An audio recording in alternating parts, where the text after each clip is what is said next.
اعوذ باللہ من الشیطان الرجیم بسم اللہ الرحمن الرحیم اللہم صلی علی محمد وعلی آل محمد کما صلیت علی ابراہیم وعلی آل ابراہیم انک حمید مجید اللہم بارک علی محمد وعلی آل محمد کما بارکت علی ابراہیم وعلی آل ابراہیم انک حمید مجید اعوذ باللہ من الشیطان الرجیم بسم اللہ الرحمن الرحیم۔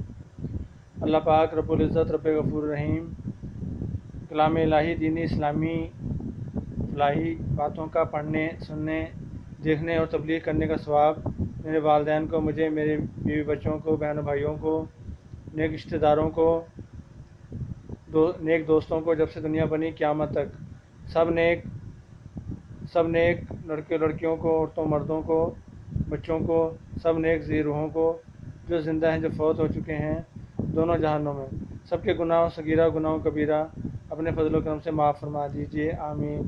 اللہ پاک رب العزت رب غفور رحیم قبر کو جنت کے باغوں میں سے باغ بنا دیجیے، قبر کے عذاب سے، جہنم کے عذاب سے محفوظ فرما دیجیے، آمین۔ جنت الفردوس عطا فرما دیجیے، آمین۔ معزز خواتین حضرات، آج کا موضوع ہے حضرت صالح علیہ السلام، ان کی حالات زندگی اور ان کی قوم سے متعلق معلومات۔ حضرت صالح علیہ السلام کی اونٹنی کو صالح کی قوم نے اس اونٹنی کو منگل کے دن قتل کیا، اور یہ قوم سمود تھی۔ حضرت صالح علیہ السلام کی قوم سمود نام کی قوم تھی۔ اس نے اونٹنی کو منگل کے دن قتل کیا۔ بدھ کے دن ان پر عذاب شروع ہوا۔ اس طرح کے پہلے دن ان کے چہرے زرد ہو گئے، دوسرے دن سرخ ہو گئے، تیسرے دن سیاہ ہو گئے، چوتھے دن ایک چیخ آئی جس سے وہ ہلاک ہو گئے۔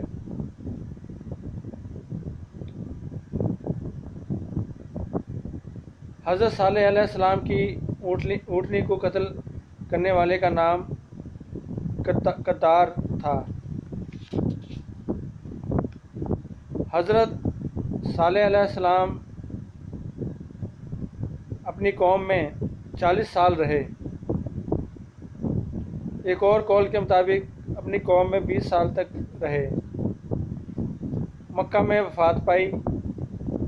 حضرت صالح علیہ السلام کی قوم کا ایک شخص ابو رغانی نامی حرم مکہ میں تھا۔ یہ شخص عذاب سے محفوظ رہا۔ حضرت شعیب علیہ السلام کی قوم پر جو عذاب آیا وہ نافرمانی کی وجہ سے آیا۔ جب یہ لوگ اللہ کی نافرمانی پر حد سے زیادہ گزر گئے تو اللہ نے ان پر گرمی کا عذاب بھیجا، گویا کہ جہنم کے دروازوں میں سے ایک دروازہ ان پر کھول دیا۔ جب یہ لوگ گرمی سے پریشان ہو گئے تو مکانوں سے باہر بھاگنے لگے۔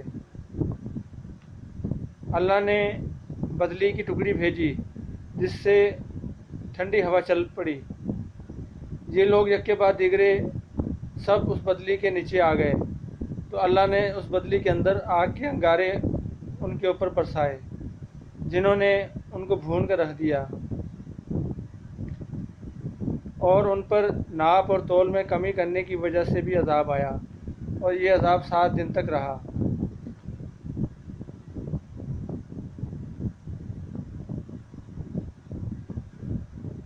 حضرت صالح علیہ السلام کی قوم سمود کہلاتی تھی۔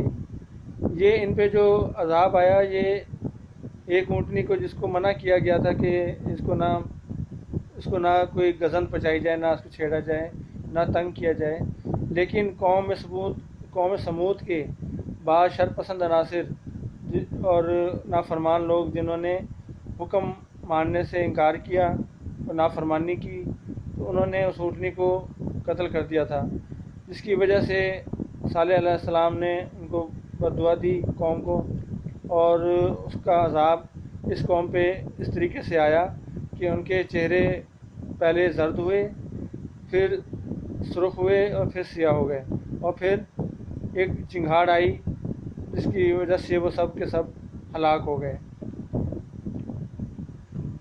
حضرت صالح علیہ السلام نے برسوں تبلیغ کی، لیکن